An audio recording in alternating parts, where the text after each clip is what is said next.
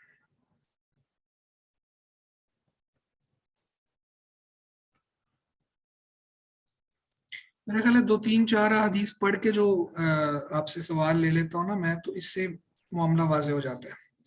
زیادہ حدیث ہوں تو پھر سوال بھی میرا خیال ہے بھول جاتے ہیں. ایسے ہی یہ بہتر ہے طریقہ، یا کہ یہ کہ ہم پورے لیکچر کے آخر میں سوالات رکھا کریں؟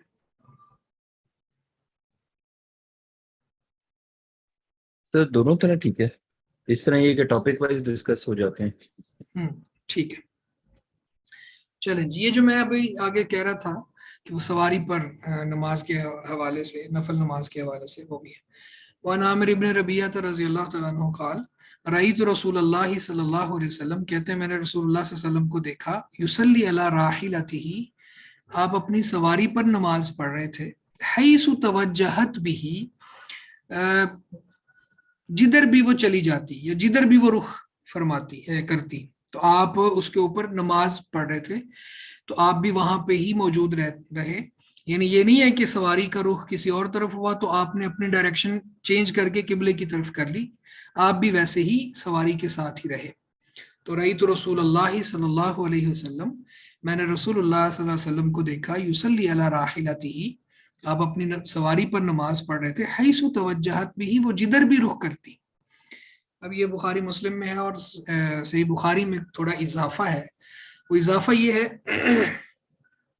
یومئ برأسہ، یعنی آپ اپنے سر مبارک سے رکوع اور سجدے کا اشارہ کرتے تھے. اب ظاہر ہے کہ وہاں پہ اس طرح کا رکوع تو ممکن نہیں ہے جیسے عام حالت میں آدمی نماز پڑھتا ہے، نہ ہی سجدہ ممکن ہے، تو آپ اپنے سر سے اشارہ کر کے رکوع اور سجدہ کرتے تھے. وَلَمْ يَكُنْ يَصْنَعُهُ فِي الْمَكْتُوبَةِ، اور البتہ فرض نماز میں ایسا نہیں کرتے تھے. اب یہاں پہ ایک بات تو اس کو ہم اب اپنے جو باب ہم پڑھ رہے ہیں اس کے ساتھ ریلیٹ کریں تو یہ بات سمجھ آتی ہے کہ جب نفل نماز سواری پہ پڑھ رہے ہوں تو پھر قبلہ کی جو شرط ہے وہ ختم ہو جاتی ہے. دوسری بات اس حدیث سے یہ ثابت ہوتی ہے کہ سواری پر نفل نماز پڑھی جا سکتی ہے. اور تیسری بات یہ ہے کہ فرض نماز جو ہے وہ سواری پر نہیں ہوتی. اچھا اب اس میں خیر مسائل تو نکل آئے، لیکن ہمارے لیے بھی ایک اس میں نصیحت ہے، وہ یہ کہ جب ہم کبھی کوئی رات کو ٹریولنگ کرتے ہیں تو ہمیں بھی چاہیے کہ ہم باوضو ہو کے گاڑی میں بیٹھ جائیں اور رات کو نوافل پڑھ لیں، تہجد پڑھ لیں. اور آپ پڑھ کے دیکھیں بڑا مزہ آتا ہے اس میں. یعنی ایک تو نبی اکرم صلی اللہ علیہ وسلم کی اس سنت پہ عمل ہو جاتا ہے جو آپ سواری پہ نماز پڑھتے تھے، اور دوسرا یہ ہے کہ سفر بھی، چونکہ سفر میں بڑی مشقت بھی ہوتی ہے، اگرچہ لگژری بسز ہیں، لگژری کارز ہیں، لیکن اس کے باوجود بھی سفر تو سفر ہی ہے. اور پھر اللہ کے ذکر کے ساتھ آپ کا سفر گزرتا ہے. ایک باوضو آپ رہیں گے، بیچ میں نماز پڑھ لیا کریں گے، تہجد یا اس طرح سے کوئی بھی نفل نماز، یا ویسے ہی 2 رکعتیں پڑھی جا سکتی ہیں. تو اس سے کیا ہوگا کہ آپ کا سفر مبارک ہوگا. کیونکہ یہ ابھی 2 دن پہلے میں دیکھ رہا تھا کہ ایک کراچی سے بس آ رہی تھی پنجاب، تو اس کو کوئی آگ لگی ہے رستے میں، تو 10-15 لوگ تو وہاں پہ جل کے فوت ہو گئے اور پوری گاڑی وہ راکھ کا ڈھیر بن گئی. تو ہمیں اور آپ دیکھ لیں سفر کی دعائیں جو اللہ کے رسول پڑھا کرتے تھے جو لمبی، ایک تو ہے نا سوار ہونے کی دعا ہے. سوار ہونے کی دعا کیا ہے؟ سبحان الذی سخر لنا ھذا وما كنا له مقرنین وانا الی ربنا لمنقلبون. یہ دعا صرف سواری پر سوار ہونے کی ہے، یہ سفر کی دعا قطعاً نہیں. سفر کی دعا وہ لمبی ہے، اللہم انی اسألک فی سفرنا ھذا البر والتقوى ومن العمل ما ترضى، یہ ساری دعا. اب اس دعا پر اگر غور کریں تو بیچ میں آتا ہے کہ اللہ میں کعبۃ المنظر، برے منظر سے تیری پناہ مانگتا ہوں، وسوء المنقلب فی المال والاہل، اور اپنے گھر اور مال میں برے لوٹنے سے تیری پناہ مانگتا ہوں. برا لوٹنا کیا ہوتا ہے کہ آدمی بڑا خوش و خرم گیا ہے کہ جی میرا کوئی ٹرپ ہے، اور واپس جب آیا تو اس کی لاش گھر میں آ گئی. تو اس لیے ہمارے لیے یہاں جیسے یہ ہمیں پتہ چلا کہ قبلہ شرط نہیں ہے، اسی طرح ہمیں یہ بھی پتہ چلا کہ ہمیں اپنے سفر کو مبارک بنانا چاہیے اور سواری پر نماز پڑھنی چاہیے نفل. تو سواری پر نفل ہی ہوتی ہے، فرض نماز نہیں ہوتی. فرض کے لیے ہمیں سواری کو روکنا پڑے گا. اچھا، اس سے اور بھی کچھ مسائل ہم نکال سکتے ہیں کہ جیسے اس دور میں جو سواریاں ہوتی تھیں وہ گدھا تھا، خچر، گھوڑا، اونٹ وغیرہ، تو ان کا ظاہری بدن اور اسی طرح سے ان کا پسینہ وغیرہ جو ہے وہ مطلب ناپاک نہیں ہے ان کے اوپر، چونکہ نماز پڑھی جا رہی ہے نا، تو نماز کے لیے جگہ کا پاک ہونا بھی شرط ہے. تو وہ آگے آ رہی ہیں باتیں یہ بھی انشاءاللہ. تو اس لیے وہاں پہ نماز پڑھی جا سکتی ہے. تو گویا کہ ان کا ظاہری بدن اور پسینہ وغیرہ پاک ہے. اسی طرح شریعت اسلامیہ نے فضیلت والے اعمال میں بڑی آسانی رکھی ہے کہ آدمی کا سفر بھی کٹتا جائے اور اللہ تعالیٰ کے ساتھ ہو، وہ نماز بھی پڑھ رہا ہو اور اللہ کا ذکر بھی کر رہا ہو. ٹھیک ہے، تو یہ اس طرح کے فوائد اس میں سے ہم اور بھی نکال سکتے ہیں. جی سر، فرض نماز کے لیے سواری کو صرف روکنا شرط ہے یا سواری سے اترنا شرط ہے؟ ہاں، میں نے جو روکنے کا کہا اس سے مراد یہی ہے کہ سواری روک کے اتر کے پھر نماز پڑھی جائے گی، چاہے سواری رکی ہوئی ہو، قبلے کی طرف اس کا رخ بھی ہو. تو اگر اس طرح کی سواری ہے نا، سواری سے آپ سمجھیں کہ جیسے سجدہ صحیح نہیں ہو سکتا یا پھر یہ نہیں ہو سکتا، رکوع صحیح طرح سے نہیں ہو سکتا، لیکن اگر آپ کی سواری اس طرح کی ہے جیسے آج کل مطلب ہوتی ہیں، تو آپ کو مسجد نہیں ملتی لیکن جگہ صاف ستھری آپ کی سواری کے اندر ہے، مطلب بہت بڑی بس ہے اس کے اندر آپ نے صاف جگہ رکھی ہوئی ہے، تو وہاں نماز پڑھنے میں کوئی حرج نہیں ہے، کیونکہ اس سے مراد یہ نہیں ہوگا کہ آپ نے سواری پہ پڑھی ہے نماز. اس سے مراد یہ ہوگا کہ آپ نے اس وقت سواری جو آپ کی سواری تھی اس کو روک کے مسجد بنا لی ہے. تو مراد اس سے یہ ہے کہ آپ کے رکوع اور سجود صحیح ہوں. اچھا، اس سے ایک بات سمجھ لیجئے، جیسے ٹرین میں بھی بڑا اس طرح کا موقع ہوتا ہے کہ بندہ، تو وہاں پہ یہ نہیں ہوگا.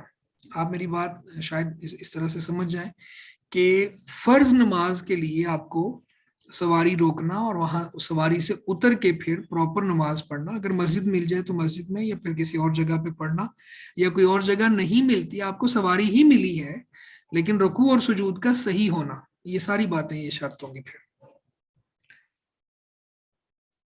جی ولی ابی داود، اور ابو داود میں من حدیث انس رضی اللہ عنہ، انس رضی اللہ تعالیٰ عنہ کی حدیث ہے، کان اذا سافر فاراد ان یتطوع استقبل بناقته القبلة فکبر ثم صلى حيث كان وجه رکابه واسناده حسن. اور ابو داود میں انس رضی اللہ تعالیٰ عنہ کی حدیث ہے کہ کان اذا سافر، جب آپ سفر فرماتے، فاراد ان یتطوع، اور آپ ارادہ کرتے کہ نفل نماز پڑھ لیں. یہ تطوع کا معنی کیا ہے؟ نفل نماز پڑھ لیں. استقبل بناقته القبلة، تو آپ اپنی ناقہ سواری کو بھی کہتے ہیں، اونٹنی لفظی طور پر اس سے مراد اونٹنی ہے، یعنی ایسی اونٹ کو جب سواری بنایا ہوا نا آپ نے، تو اپنے اونٹنی کا رخ کرتے قبلے کی طرف، فکبرا، پھر آپ تکبیر کہتے، ثم صلی حیث کان وجہ رکابہ، اس کے بعد آپ نماز پڑھتے رہتے آپ کی سواری کا رخ جدھر بھی ہوتا. یعنی یہ حدیث ہمیں بتاتی ہے کہ اگر سواری پر آپ نے نماز پڑھنی ہے تو پھر پہلی جب تکبیر کہنی ہے، تکبیر تحریم، تو اس وقت قبلے کی طرف رخ کرنا ضروری ہے، اور اس کے بعد پھر جدھر بھی ہو جائے تو آپ کی نماز جاری رکھیں گے. اسنادہ حسن، اور اس کی اسناد بھی حسن ہے. اس کے بعد جو اب ہم حدیث پڑھنے لگے ہیں، حدیث میں خاص طور پہ مواطن کی بات ہوگی. مواطن کا معنی ہوتا ہے جگہیں، ٹھیک ہے، یعنی نماز کے لیے جگہ کا پاک ہونا بھی شرط ہے. یہ باب ہم کون سا پڑھ رہے ہیں؟ باب شروط الصلاۃ. تو نماز کی شرطوں میں سے ایک شرط یہ ہے کہ جس جگہ پہ نماز ادا کریں گے وہ جگہ بھی پاک ہو. تو اس میں پہلی حدیث یہ ہے، نبی سعید رضی اللہ تعالیٰ عنہ عن النبی صلی اللہ علیہ وسلم، الارض کلھا مسجد الا المقبرۃ والحمام. الارض زمین، کلھا ساری کی ساری، مسجد مسجد ہے، یعنی نماز کی جگہ ہے، نماز پڑھی جا سکتی ہے، الا المقبرۃ والحمام، سوائے قبرستان کے اور حمام کے. حمام سے مراد یہاں غسل کی جگہ، نہانے دھونے کی جگہ. تو مقبرہ سے مراد جائے قبر یعنی قبرستان مراد ہے. اور یہ رواہ ترمذی ولہ علت، امام ترمذی نے اس کو بیان کیا ہے اور اس میں علت ہے. تو یہ علت جب صحیح حدیث کی شرائط آپ نے پڑھی ہوں گی اصول حدیث میں، تو اس میں صحیح حدیث کے لیے 5 شرطیں ہوتی ہیں. ان میں ایک شرط یہ ہوتی ہے کہ وہ اس میں علت نہ ہو اور وہ شاذ بھی نہ ہو. تو یہ علل الحدیث کا علم ہے پراپر باقاعدہ، اور یہ وجہ ضعف ہے. یعنی اب یوں کہہ لیں کہ حدیث کے ضعیف ہونے کی ایک وجہ یہ بھی ہے کہ اس میں علت ہو. اور یہ علت کیا ہے؟ ابھی چونکہ یہاں زیادہ تفصیل میں ہم نہیں جاتے، اگر تو آپ میں سے کسی کو مراد ہوگی، کیونکہ یہاں سند بھی ڈسکس نہیں ہوتی، یہاں پہ صرف صحابی سے ہم حدیث کی سند کا آغاز کرتے ہیں اور پھر آگے متن الحدیث پر بحث کرتے ہیں. تو اس کی تفصیلات انشاءاللہ آپ کے ساتھ اگر آپ کہیں گے تو شیئر کر دوں گا. اگر یہاں آپ چاہتے ہیں تو یہاں بھی بیان کی جا سکتی ہے. آپ بتائیں اگر یہاں بیان کروں یا کہ اس کو اگر کسی کو ضرورت ہو تو وہ پوچھ لیں. آپ مجھے بتائیں. جی اس میں ہوتا یہ ہے کہ بعض اوقات اضطراب ہوتا ہے حدیث میں. یعنی یہ جو جامع ترمذی کی حدیث ہے نا، اس میں امام ترمذی کہتے ہیں کہ اس میں اضطراب ہے. حماد بن سلمہ نے عمر بن یحییٰ سے بیان کیا اور انہوں نے اپنے والد سے، اور انہوں نے حضرت ابو سعید خدری سے، جبکہ امام ثوری رحمہ اللہ نے عمر بن یحییٰ سے اور انہوں نے اپنے والد سے اور ادھر سے. تو یہ اسناد کے اندر کچھ اضطراب ہوتا ہے، یعنی جس کو بہت جو علل کے ماہر ہوتے ہیں وہی سمجھ سکتے ہیں. تو خیر اس کو اتنا ہی رکھتے ہیں پھر یہاں. تو آگے بھی اگلی حدیث بھی پڑھ لیتے ہیں، پھر انشاءاللہ اس کی ساری تفصیل جو مواتن کے حوالے سے اس کو میں سمرائز کر دوں گا. وعن ابن عمر رضی اللہ تعالیٰ عنہما، عبداللہ بن عمر رضی اللہ تعالیٰ عنہما سے مروی ہے، نہن نبی صلی اللہ علیہ وسلم، نبی اکرم صلی اللہ علیہ وسلم نے منع فرمایا، ان یصلی فی 7 مواطن، یہ کہ 7 جگہوں پر نماز پڑھی جائے. یعنی آپ نے 7 جگہوں پر نماز پڑھنے سے منع فرمایا. المزبلہ، المزبلہ کہتے ہیں جہاں پہ کوڑا وغیرہ پھینکا جاتا ہے. جگہ خاص ہوتی ہیں بعض علاقوں میں کہ وہاں پہ کوڑا کرکٹی پھینکا جا رہا ہوتا ہے، گندگی اور غلاظت کو وہاں پہ پھینکا جاتا ہے. تو اصل میں یہ لفظ جو ہے نا یہ زبالہ سے ہے. تو زبالہ گھاس پھوس، گندگی، کوڑا، نجس چیزوں کو کہتے ہیں. تو المزبلہ وہ جگہ جہاں پہ کوڑا پھینکا جاتا ہو. تو ظاہر ہے وہ جگہ ہی گندی ہے تو وہاں پہ نماز کیسے پڑھیں گے. والمجزرہ، اور مجزرہ جو ہے یہ سلاٹر ہاؤس کہہ لیں آپ، یعنی ذبح خانہ، جہاں پہ جانوروں کو ذبح کیا جاتا ہے، ان کی کھال اتاری جاتی ہے اور ان کی علائشیں وغیرہ دور کی جاتی ہیں، اور وہاں پہ پھر ان کا خون، ان کی اوجڑیاں، تڑیاں اور اس طرح کی چیزیں موجود ہوتی ہیں. تو خیر سلاٹر ہاؤس میں بھی منع کیا آپ نے نماز پڑھنے سے. والمقبرہ، اور قبرستان میں بھی نماز پڑھنے سے منع کیا. تو قبرستان میں نماز پڑھنے سے منع کرنے کی وجہ بالکل واضح ہے کہ قبر کو سجدہ کرنا حرام ہے، ممنوع ہے. تو وہاں پہ نماز بھی نہیں پڑھی جائے گی کیونکہ نماز میں سجدہ ہوتا ہے. تو نماز جنازہ پڑھی جا سکتی ہے، وہ قبر کے اوپر بھی رسول اللہ صلی اللہ علیہ وسلم نے جا کے پڑھی. تو اس کی وجہ یہ ہے کہ اس میں سجدہ بھی نہیں ہے، رکوع بھی نہیں ہے اور دعائیں ہیں. تو اس سے ثابت ہوتا ہے کہ قبر کو سجدہ بھی نہیں کیا جا سکتا، رکوع بھی نہیں کیا جا سکتا. اسی طرح وقاریات الطریق، عام راستہ، یعنی عام جگہ جو ہے نا وہ اس راستے کو کہتے ہیں جس پر لوگوں کا کثرت سے آنا جانا ہوتا ہے. تو یہاں بھی ظاہر ہے کہ لوگوں کے راستے کو بلاک کرنا اور وہاں پہ نماز پڑھنا، اور اس کو بھی ناپسند کیا اور منع کیا اسے. والحمام، اور نہانے کی جگہ.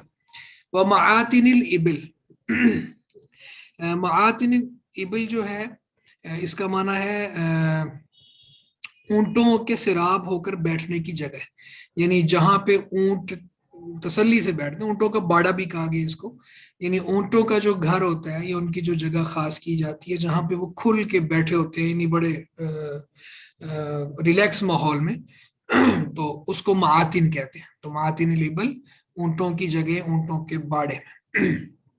تو اس کی جو مطلب محدثین نے وجہ بتائی ہے وہ یہ ہے کہ اگر وہاں پہ اونٹوں کے باڑے میں کوئی شخص نماز پڑھے گا تو اونٹ نقصان نہ پہنچا دے.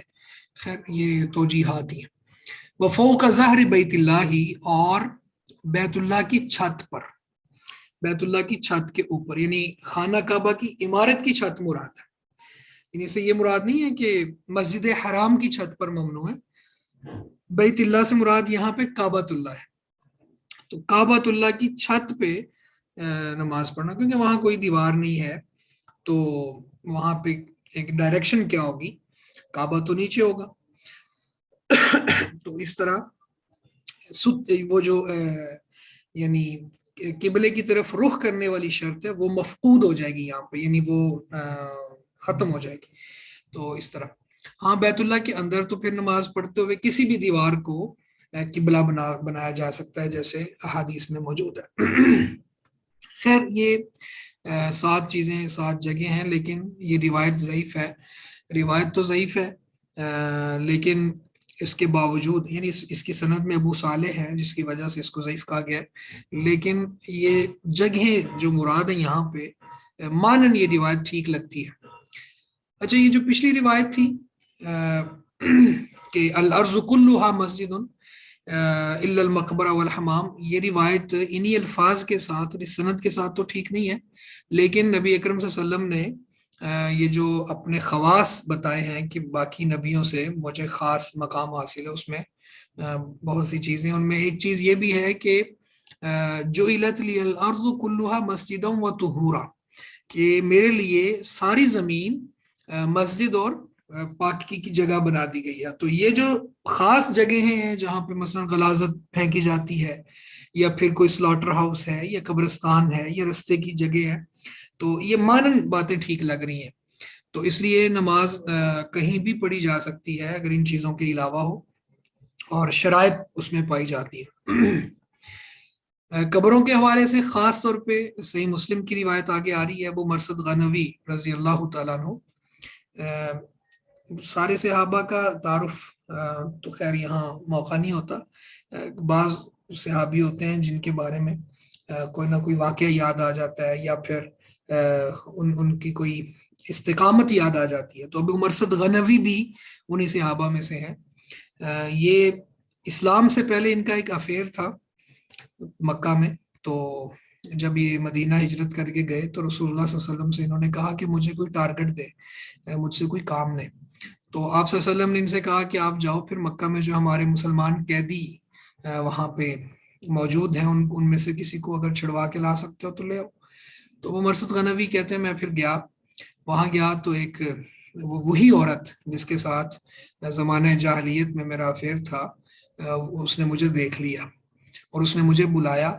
تو میں تو اللہ کے رسول کا صحابی بن چکا تھا اور میری نظریں نیچے تھیں.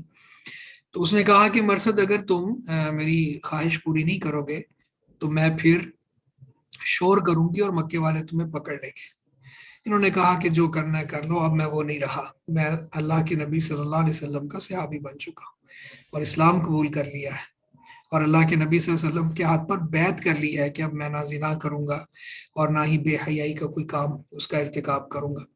تو خیر اس نے شور مچایا اور شور مچانے کے بعد پھر ابو مرثد غنوی کہتے ہیں مجھے ایک جگہ پہ ایسی جگہ پہ چھپنا پڑا کہ وہاں پہ اوپر سے انہوں نے ان میں سے ایک شخص نے بیٹھ کے وہاں پہ بول و براز کیا تو مجھے گندگی بھی فیس کرنا پڑی، لیکن میں نے اپنی عفت کو داؤ پر نہیں لگنے دیا اور پھر میں وہاں سے آ گیا.